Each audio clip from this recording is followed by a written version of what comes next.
কবরে যান, 13টা প্রশ্ন রাজনৈতিক প্রশ্ন। সেইটা না, কবরের প্রথম প্রশ্ন মান রব্বুকা, অর্থ হলো তুমি আইন মেনেছো কার, সার্বভৌমত্ব মেনেছো কার। নামাজ রোজার প্রশ্ন না, প্রথম প্রশ্ন রাজনৈতিক প্রশ্ন, মান রব্বুকা, তুমি সার্বভৌমত্ব আইন মেনেছো কার। 2 নম্বরের প্রশ্ন আমার দিনুকা, এখানেও নামাজ রোজা হজ যাকাতের প্রশ্ন না, আমার দিনুকা, তুমি কোন দলের লোক, কোন দলের লোক।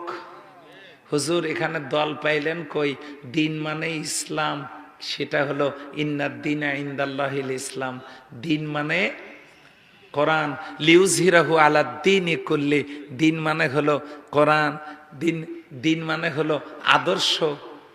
ইন্নী আখাফু আন ইউবাদদিলা দীনাকুম, দিন মানে কমপ্লিট জীবন ব্যবস্থা।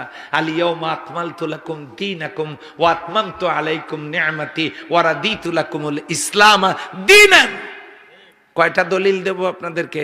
দিন মানে আন্দোলন, দিন মানে সংগঠন, দিন মানে মালিক ইয়াউমুদ্দিন, দিন মানে কিয়ামত। তাহলে আমার দিনুকা, তুমি কোন দলের লোক।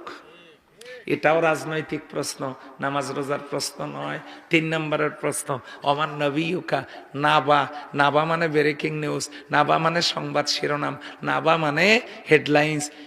সেখান থেকে নবী, নবী মানে মেসেঞ্জার, নবী মানে সংবাদদাতা, নবী মানে সাংবাদিক। কিসের সংবাদ? নিউজ, এনতে নর্থ, ইতে ইয়েস্ট, একটা হলো উত্তর, একটা পূর্ব, ডাব্লুতে ওয়েস্ট পশ্চিম, আর এসতে হলো সাউথ, তার মানে দক্ষিণ, পূর্ব পশ্চিম উত্তর দক্ষিণ মিলে ইন দ্য আর্থ, গোটা পৃথিবী। এই পৃথিবীর সমস্ত সংবাদ যিনি পরিবেশন করেন তিনি হলেন নবী, লিডার। তার মানে অমান নবীকা, তোমার নেতাকে, তুমি আইন মেনেছো, সার্বভৌমত্ব মেনেছো কার, দল করেছো কোনটা, তোমার দলের নেতাকে। শেষ প্রশ্নটাও নামাজ রোজা হজ যাকাতের প্রশ্ন নয়, এটাও রাজনৈতিক প্রশ্ন। 3টে রাজনৈতিক প্রশ্ন কবরে। আর এই লোক বলে হুজুর শেষ পর্যন্ত আপনিও রাজনীতি করেন, আপনিও রাজনীতি করেন। কবরে যান, 13টা প্রশ্ন রাজনৈতিক প্রশ্ন।